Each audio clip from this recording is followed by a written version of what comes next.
mga kalalabs, good morning po sa lahat.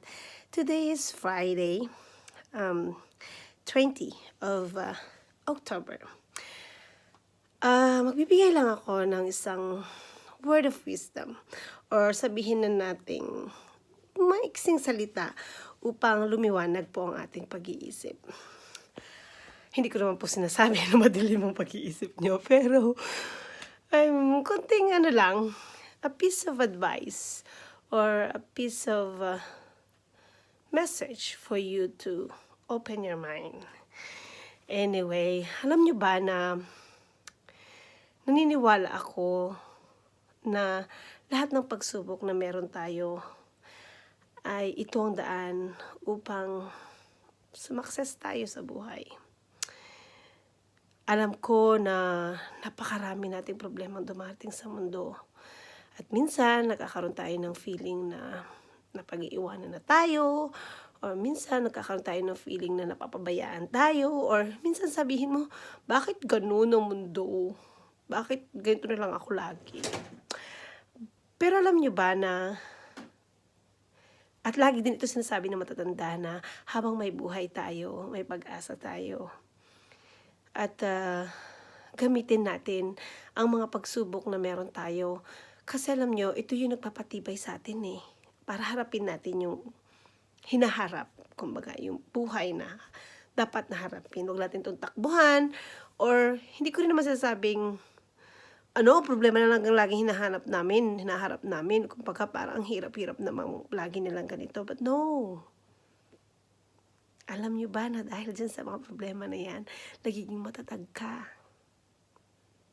Sa ngayon, hindi mo yun nakikita, galit ka, masama loob mo, kasi nga feeling mo, napag-iwanan ka na, feeling mo, hindi ka tinutulungan, feeling mo, aping-apik ka, kawawa ka, walang nakakaintindi sa'yo, but not. Continue to hold on to God, pray, at gawan mo ng gawa. Hindi pwede tayong puro dasal, pero hindi ka naman kumikilos, kapatid. Diba? Sabi ko nga, base na rin po kasi sa mga experience ko, napakadami na po. Ilan din pong iyak ang ininom ko. From kiddo na, alam mo yun, batang nagkamulat, na pero naintindihan ko at nararamdaman ko po kayo ng mga puno-puno ng problema.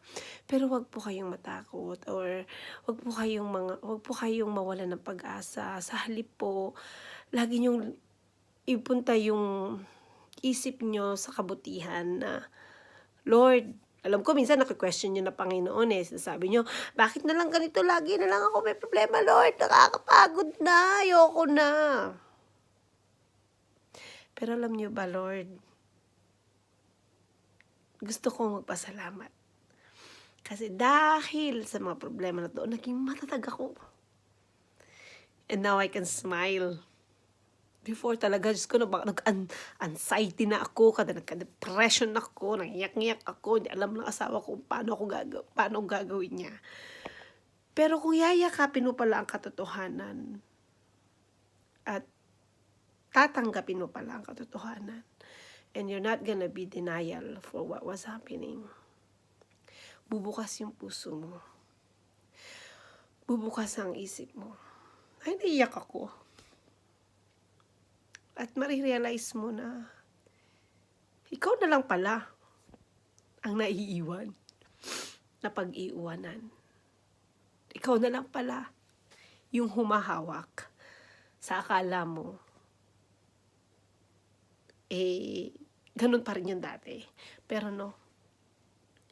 Habang tumatagal po tayo at habang tumatanda po tayo, maraming nagbabago.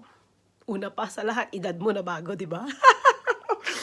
Pangalawa, dumami anak mo. O, di ba? Ewan ko na lang kung single ka pa rin, but you're gonna have that one day.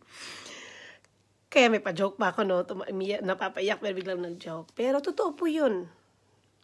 Para makamove on tayo sa buhay, bumitaw tayo sa mga bagay po na ang akala natin ay ganun pa rin. At wag po tayong umasa lamang sa kung ano yung akala natin na sila ang makakatulong sa iyo. Pero hindi. sarili mo, dito sa sarili mo, sa puso mo po. Ikaw lamang po makakatulong sa sarili mo. Walang makakatulong sa'yo kundi ikaw lang, at wala ring makakaintindi sa'yo kundi ikaw lang at ang Panginoong Jesucristo. Magdasal ka sa Kanya, humingi ka sa Kanya ng payo. Panginoon, Lord, liwanagan mo ako. Kasi na-experience ko po yan ng year 2017, na ilang taon. Nalugmok din po ako dyan sa anxiety at depression na yan. Nangayayat nga eh. Parang wala sa sarili. Pero nung niyakap ko na po at inintindi at nakita ko po at lumabas na rin po sa sarili-sarili nilang mga bibig, kailangan ko na palang bumitaw at harapin ang katotohanan na ako na lang pala yung nakahawak. At yung problema pala na dumating sa akin, ako rin na rin lang pala nag-create noon. Kaya ako nagka-anxiety, nagka-depression. Sinasabi ko to sa inyo lahat kasi minsan, hindi po natin naiintindihan yung nangyayari sa atin hanggat hindi po natin ito iniintindi at binubuksan ng ating isip at yayakapin yung katotohanan. Bago tayo maka-move on o bago tayo makawala sa bagay na yan, kailangan po nating intindihin at unawain saan ba nanggagaling ang lahat. Hanapin mo yun. And then, after, kapag na-realize mo na ito pala yun, maliliwanagan ka. Luluwang ang puso mo. At maiintindihan mo na iba na ang buhay noon, iba na ang buhay ngayon, at iba na ang tumatakbo sa mundo.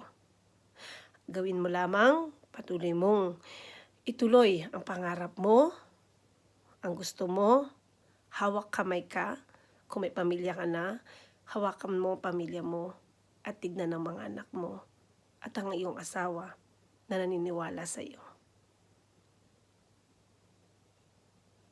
Yun lang po ang masasabi ko.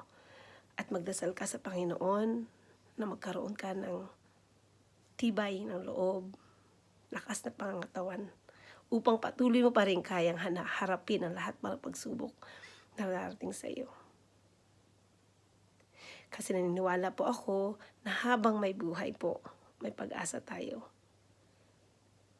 At kung ano man po yung mga bagahe nating bitbit sa dibdib natin, kailangan po natin itong bitawan, pakawalan. Para makaaluan ka, makalakad ka, makapunta ka sa pangarap na gusto mo. Kasi hindi po natin ito maaabot hanggat nandito tayo sa dibdib mo, tong bitbit mo to, at hindi ka nakakawala. Sana po nakapagbigay po ako ng magandang inspirasyon sa inyong lahat. Sa maiksing mensahe ko to kung ito, dahil alam ko po napakarami sa atin na hirap na unawain ang nangyayari sa